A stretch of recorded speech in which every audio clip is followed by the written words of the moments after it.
Tapi sebetulnya orang lupa bahwa sebelum nyampe ke medium ini sebetulnya kita ini adalah perencana. Jadi bagaimana membangun ide besarnya, kemudian disegarkan, kemudian dimekarkan. Nah, itu kan. Jadi ide, konsep, strategi itu sendiri itu adalah kemampuan kita untuk membangun brand sendiri dan mengkomunikasikan brand itu.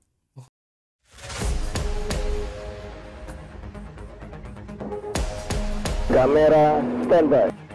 Sound check. Okay, 3, 2, 1. Amazing podcast AJBN action.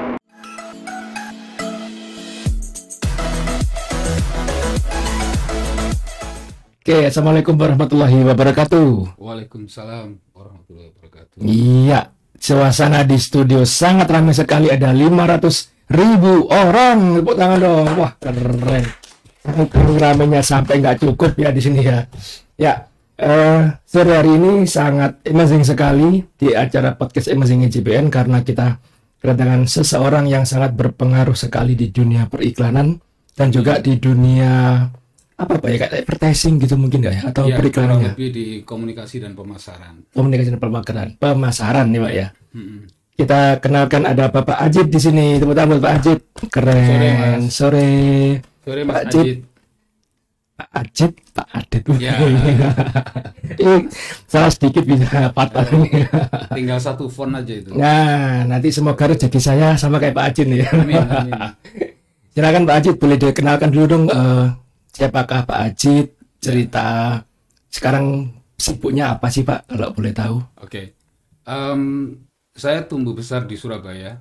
Ya. Saya termasuk Gen X, alhamdulillah Gen X. Alhamdulillah. Karena Gen X itu adalah generasi imigran antara mulai dari analog sampai ke digital. Digital.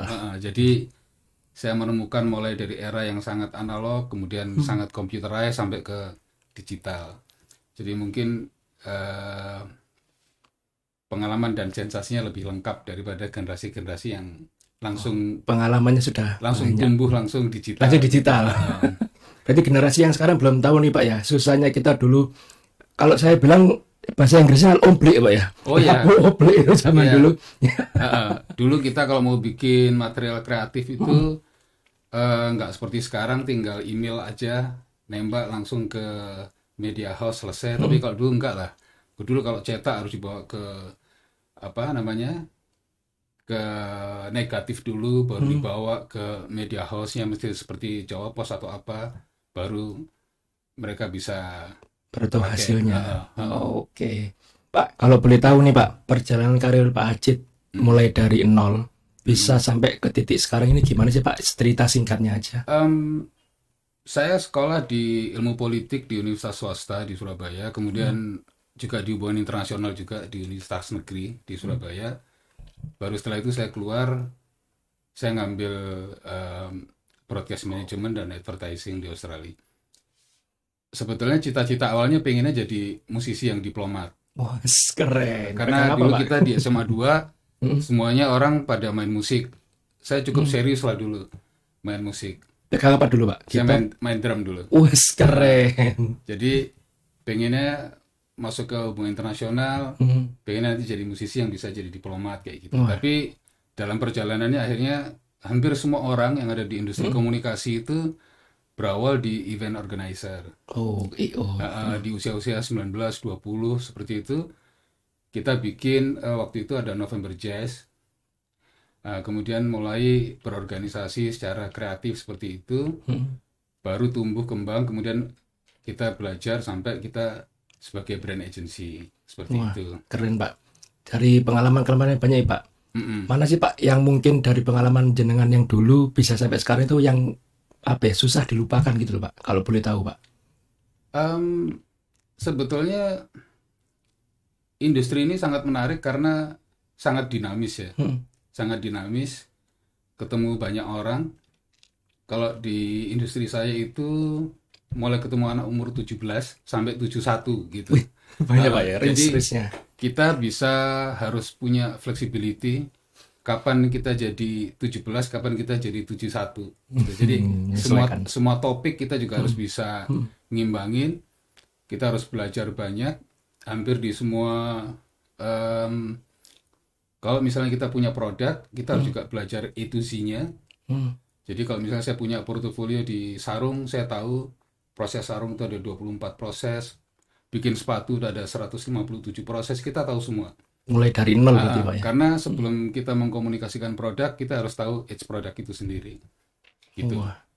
Nah, itu yang semakin kita punya banyak portofolio, otomatis kita akan secara nggak langsung terbiasa untuk belajar secara komprehensif gitu untuk semuanya. Keren. Kalau bicara produk dari awal sepatu juga tahu Pak ya. Saya dulu juga lulusan desain produk Pak. Jadi dulu juga tahu belajarnya di Aprisindo kalau nggak salah dulu itu. Itu dari nol sampai tahapnya sampai selesai itu juga benar katanya dengan panjang banget. Jadi kita harus tahu habis assembling, harus tahu ukuran atau apa. Insole, gitu. upsole, apapun lah kayak gitu-gitu. Keren. Tahu semua. Pak, kalau sekarang nih Pak, Bapak sudah ada di P3I Pak ya kalau salah ya. Apa sih Pak P3I itu Pak? Perusahaan periklanan. Jadi itu perhimpunan untuk semua pengusaha-pengusaha yang bergerak di industri periklanan. Jadi lebih kepada itu adalah official organisasi untuk orang-orang yang memang ada di industri periklanan.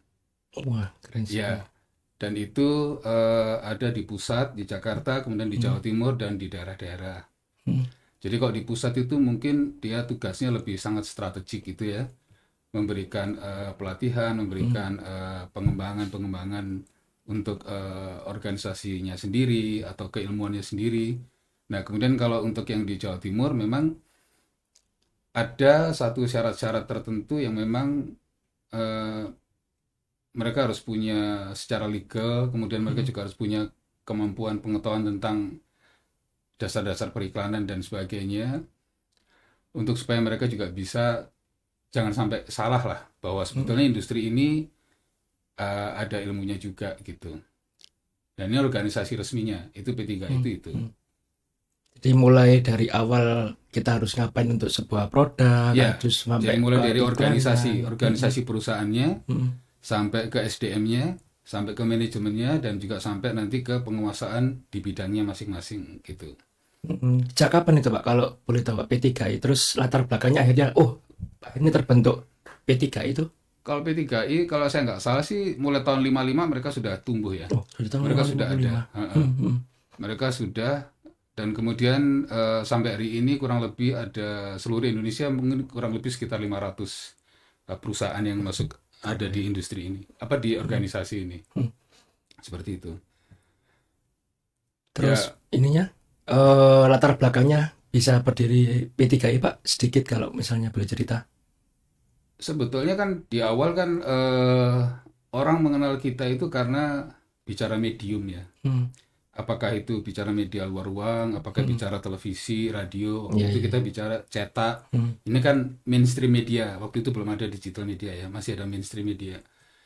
Nah, tapi sebetulnya orang lupa bahwa sebelum nyampe ke medium ini, sebetulnya kita ini adalah perencana. Jadi bagaimana membangun ide besarnya, kemudian disegarkan, kemudian dimekarkan. Nah itu kan, jadi ide, konsep, strategi itu sendiri, itu adalah kemampuan kita untuk membangun brand sendiri dan mengkomunikasikan brand itu.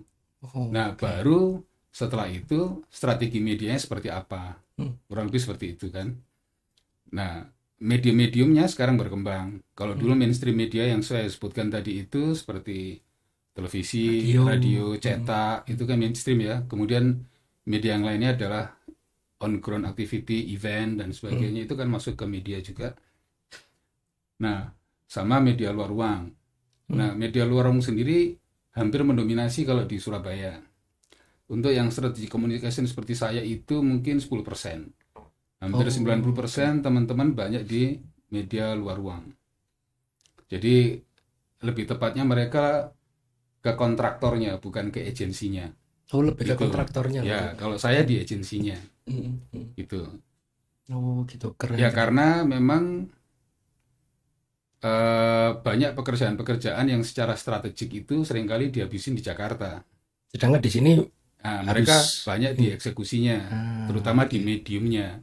Nah, kalau di saya memang hulunya, saya bergerak di hulunya hingga di hilirnya, gitu. Jadi saya mulai membangun strategi komunikasinya sampai ke implementasinya. Eksekusi. Ha-ha. Oke, Kalau oke. saya boleh cerita urutan pekerjaan saya, sebetulnya kan kalau di agensi itu kita mulai terlibat di strategic analysisnya.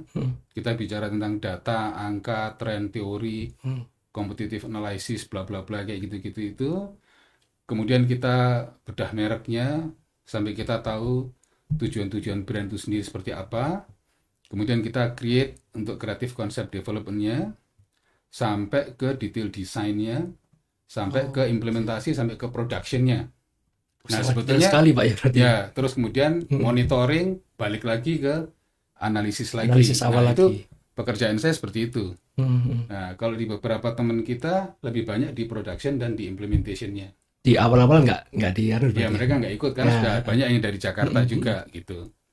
Jadi tinggal kita, ibarat kita bangun rumah itu sebetulnya mulai dari perencanaan sampai ke interior, eksterior, sampai ke furniture, Finishing. dekoratif, finishing, kita bisa gitu. Tapi rata-rata kalau yang di sini mungkin teman-teman dapat jatah untuk interiornya doang gitu. Oh. Ya. Cuman kalau di posisi saya bangun rumahnya juga nggak masalah. Gitu. Konsep dari awal, Ya, portofolio jelas, brainstorming juga. Iya, semuanya, sampai risetnya. Sampai riset sekalian. Ya, Setelah jadi pun harus balik lagi ke awal analisis berarti ya. ya, kurang lebih pola kerjanya seperti itu. Kalau boleh tahu Pak, siapa aja sih Pak yang udah gabung ke P3 ini Pak? Banyak banget Mas. Kalau yang di Jawa Timur sendiri, kalau saya nggak salah kurang lebih sekitar 60-an lah. 60 perusahaan. Ya, memang sekali lagi yang memang untuk yang di agensi lebih banyak, kurang lebih sekitar 10%. Cuman nggak lebih dari 10 lah. Perusahaannya itu Sisanya, apa Pak? Kalau misal boleh tahu Pak, di bidang apa? mereka lebih banyak ke luar ruang. Luar ruang Ya, semua. kemudian mereka banyak ke event management juga. Oke. Jadi luar ruang, kemudian mereka banyak ke event management dan sebagainya. Tapi kalau yang strategik memang nggak banyak. Hanya beberapa aja Pak ya. Ya, gitu. Nah, sekarang semakin ke sini, perkembangannya juga semakin beda sekarang. Kita di industri ini metamorfosisnya banyak banget gitu. Apa Pak yang paling mendasar yang Ya, aku dulu gak gini Dulu- tapi kok sekarang udah gini dulu gitu. kita bisa dapetin klien itu integrated banget gitu ya. Kita ngerjakan hulu hilirnya. Tapi menuju ke sini semakin ceplok-ceplok gitu. Jadi ya suruh bikin terasnya aja, suruh bikin kamar mandinya aja, atau suruh ini dan jadi bikin rumahnya hampir nggak banyak. Oh, Iya. oke. Paling nggak dari awal kita udah tahu konsep terus baru Betul, bikin semua betul. kan. Minimal kalau misalnya orang strategik di Jakarta ngasih kerjaan ke kita, ya kita paham, kita bisa untuk derivatifnya kita ngerti, kita mau ngapain gitu. Insya Allah kita nggak salah. Karena apa? Karena sekarang itu kita bicara tentang regional, lokal itu konfigurasinya kompleks gitu. Kalau saya boleh cerita sedikit ya agak cepat mungkin. Ya kita bicara Jawa Timur aja kita bisa bagi. Ada Telatah Are, ada Telatah Pandalungan, Telatah Mataraman, Pesisir. Iya. Itu kita kalau mau melakukan sesuatu tone manner-nya beda-beda itu. Kita mau ngerjainnya beda-beda. Jadi kalau misalnya kita dapat strategik dari Jakarta, itu sampai kita implementasikan ke sini, kalau ketemu di daerah Pandalungan, Plambangan sampai Madura itu kira-kira kita mau twist seperti apa yang nggak keluar dari strategik gitu kan. Kalau ke Are seperti apa? Sesuai dengan wilayah masing-masing Iya, gitu. karena kan harus lebih ini ya, lebih lokal ya, lebih intens gitu. Karena untuk touching mereka terutama di sales segala itu mereka juga harus bisa langsung ketemu sama cara mereka membeli, cara mereka mengabsorb merek kita dan sampai sebagainya. berarti sampai tahu pelanggan itu kebiasaannya apa sih gitu. Oh iya. Sampai segitu Pak ya. Iya. Karena kalau enggak kita nggak bisa hanya mengandalkan secara strategik besar gitu, enggak. Tapi kita clustering gitu sekarang. Perangnya sudah mulai clustering seperti itu. Jadi kita harus memahami strategiknya, tapi kita konversi ke turunan ke taktikalnya ke bawah-bawah itu seperti apa. Kurang lebih seperti itu. Oke. Ini sih Pak, kalau saya kan orang awam Pak ya. Seberapa penting sih Pak pentingnya sebuah iklan di apa ya terhadap brand atau apa itu seberapa penting sih Pak itu Pak? Kita ngomong beriklan itu kan sebetulnya kan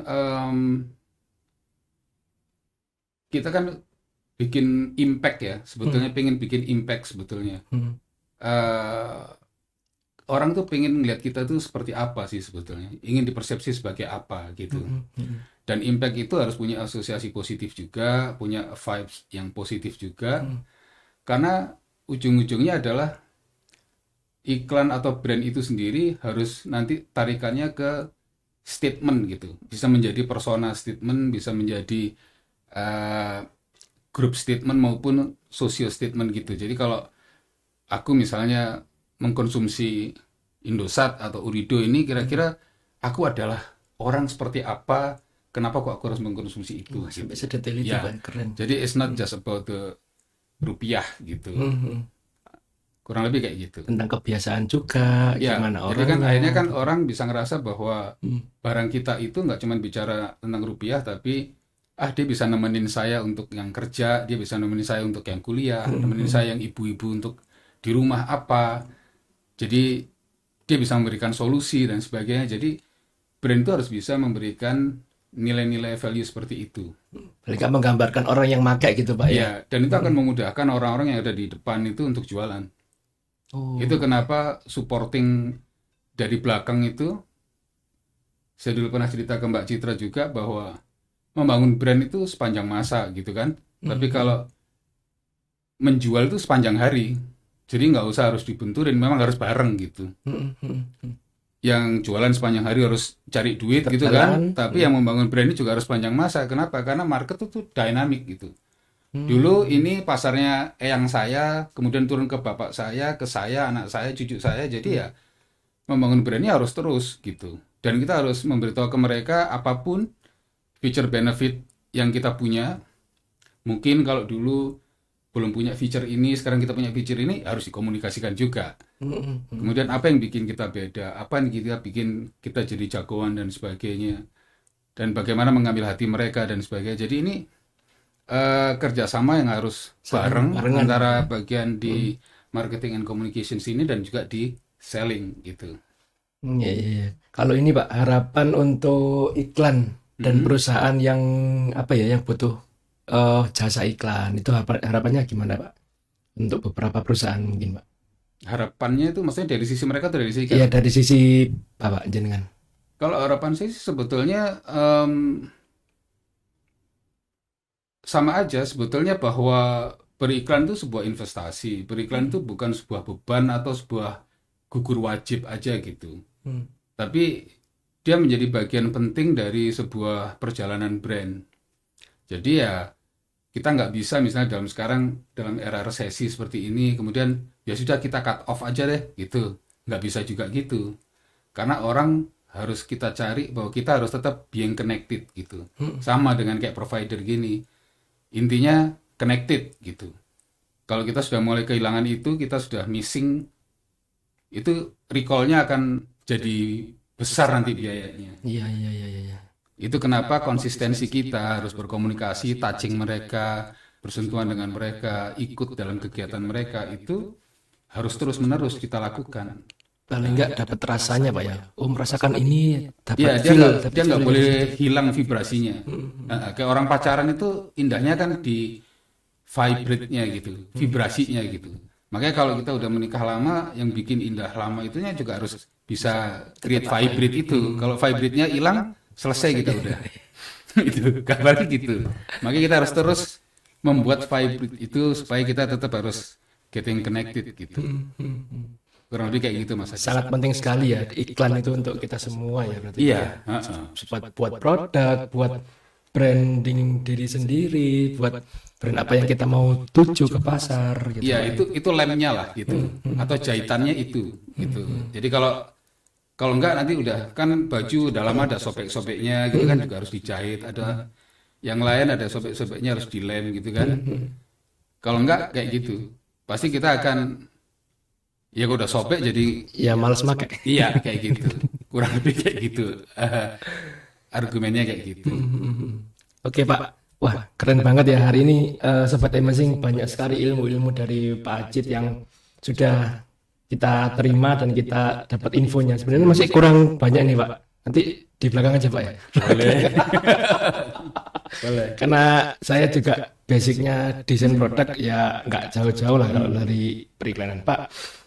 Adat istiadat di sini Pak. Wah, adat istiadat. Selesai acara kita ada pantun Pak. Oke. Monggo Pak, pantun sedikit Pak. Tak pantunku sendiri aja ya. Monggo. Mangan duku ojo ambek Melayu. Ya apa carane barangmu payu nek mbok tinggal turu. Wah.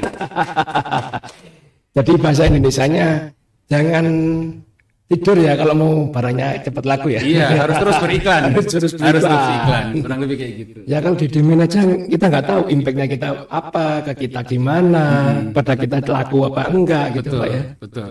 Harus selalu connected gitu. Harus selalu aktivitas lah, paling nggak harus ada analisa dari awal terus kayak tadi Pak ya. Betul. Wah keren sekali. Ya Sobat Amazing, nggak kerasa ya sudah sampai di penghujung acara.